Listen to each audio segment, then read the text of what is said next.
Harper Audio presents Executing Grace, How the Death Penalty Killed Jesus and Why It's Killing Us, by Shane Claiborne, read by Dan John Miller.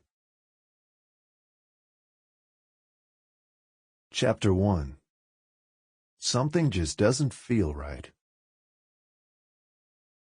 At first I thought that I was obsessed with death, but then I realized that I am obsessed with grace.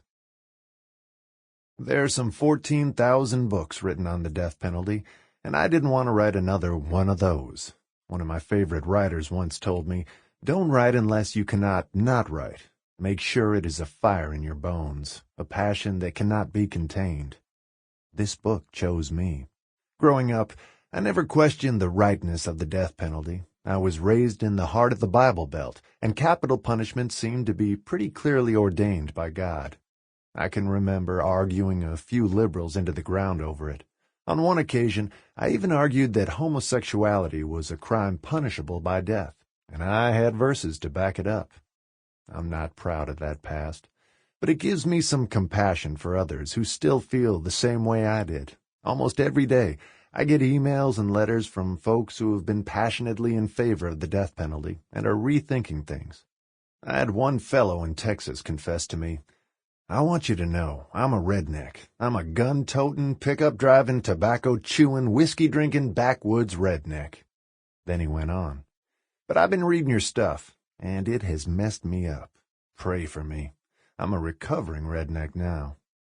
People change. Convictions change. So I want you to know that I'm not writing this book from a place of self-righteous indignation. I'm not on a soapbox. I'm a bit of a recovering redneck myself, so don't worry about me getting all up in your face. I once stayed in the home of a pastor who knew I was writing a book about the death penalty, and he was interested in hearing more, genuinely interested. I told him many of the stories in this book over the weekend, and in just days he told me he had really rethought his position, which had been in favor of capital punishment. He told me he hadn't really thought much about it, but had sort of inherited his beliefs, and truth be told, he always felt sort of conflicted inside. That pastor is not alone. Since then, there have been prosecutors, executioners, judges, and victims who have written me to share that they've become convinced that there are better forms of justice than execution.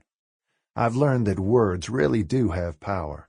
And so do stories, and so does the Bible, and so do facts. So you'll find all those things on these pages.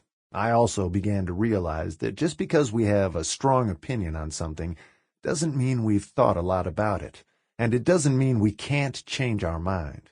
I've always been passionate. Even when I've been wrong, I've been passionately wrong. I know that passionate people change their mind because I am one of them.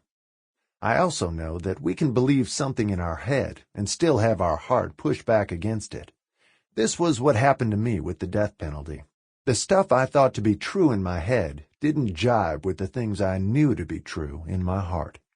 My hope is that this book will engage your mind and your heart, and that we can find a way to think about justice and Jesus and killing where our heart and mind are one. So I should just get this out in the open. I have an agenda. It is about grace. I want to build a movement of grace-driven abolitionists, people of faith and conscience who want to put an end to death forever. I want us to make death penalty history.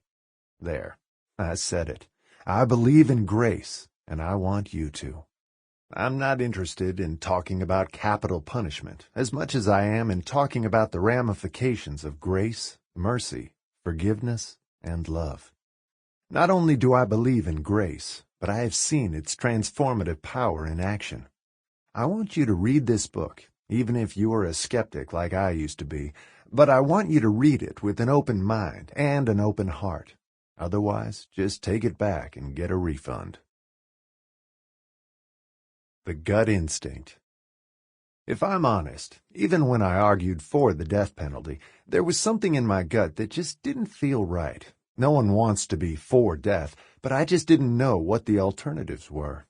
I remember watching a 2011 CNN interview where Piers Morgan talked with Joel Osteen. Joel is the pastor of Lakewood Church, the largest Protestant church.